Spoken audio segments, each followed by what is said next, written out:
एक छोटा सा गांव था। उस गांव में एक घोड़े का व्यापारी रहता था। उसके पास बहुत सारे घोड़े थे और वो बहुत धनवान था। लेकिन उसको अपनी धन संपत्ति का बहुत घमंड था।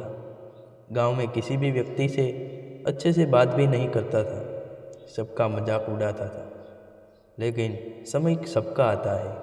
थोड़े समय के बाद उसके व्यापार में बहुत बड़ा झटका लगा। एक दिन ऐसा आ गया, उस पर बहुत सारा कर्जा हो गया। न चाहते उसको अपने सारे घोड़े और अपनी ज़मीन बेचनी पड़ी। जो इंसान एक दिन पूरे गांव में धनवान था, वो आज एक सड़क के किनारे बेरोजगार बन बैठा हुआ था। वहाँ से एक बहुत भिक्षु गुजर रहे थे। उसने इस व्यक्ति की ओर देखा तो बहुत भिक्षु समझ गए कि यह व्यक्ति किसी दुख के कारण अंदर से दुखी है, और बहुत भिक्षु उसके पास जाकर बैठ गई और थोड़ी देर के बाद उस व्यक्ति से पूछते हैं, बेटे तुम क्या काम करते हो?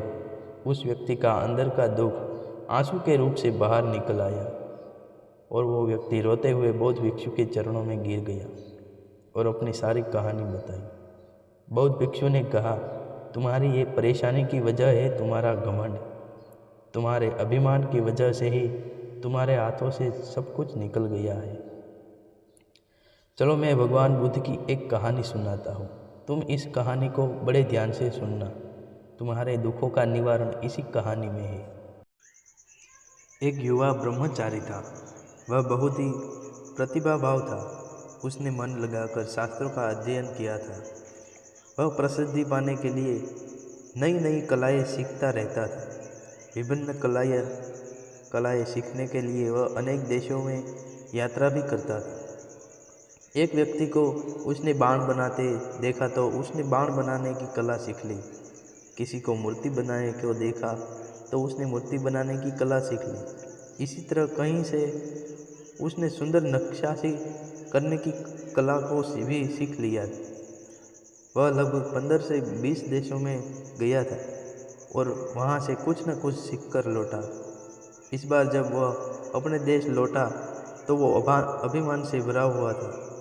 अहंकारवश वह सबका मजाक उड़ाते हुए कहता, भला पृथ्वी पर है कोई मुझ जैसा अनोखा कलाविद?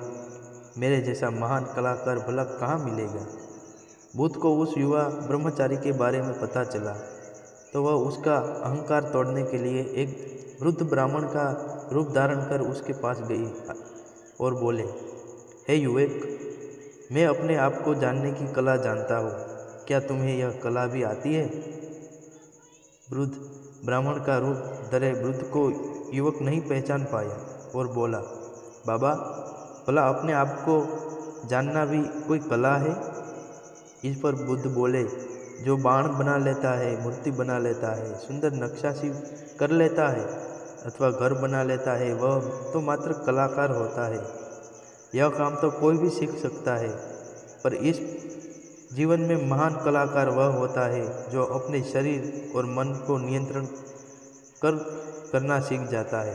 अब बताओ, ये जो तुमने कलाएं सीखी है, ये सीखना ज़्यादा बड़ी बात है कि या अपने जीवन को महान बनाना? बुद्ध की बातों का अर्थ समझकर युवक का अभिमान चूर चूर हो गया और वह उनके चरणों में गिर पड़ा। वह उस दिन से उसका शिष्य बन गया और मोक्ष की राह पर चलने लगा। बौद्ध भिक्षु बोले, देखा तुमने, जिस इंसान को अपनी कला का बहुत घमंड था, वो घमंड एक ही पल में बुद्ध ने तोड़ दिया। उसी तरह तुम्हारे साथ भी हुआ है। कभी भी किसी व्यक्ति को छोटा नहीं समझना चाहिए, किसी भी व्यक्ति का मजाक नहीं उड़ाना चाहिए।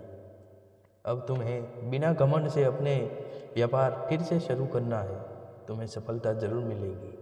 तो दोस्तों, ये कहानी आपको कैसी लगी हमें कमेंट में ज़रूर बताना, और ऐसी ही कहानी सुनने के लिए हमारे इस चैनल को सब्सक्राइब ज़रूर करिए। और मिलेंगे एक और न्यू कहानी के साथ। तब तक के लिए हंसते रहिए और खुश रहिए।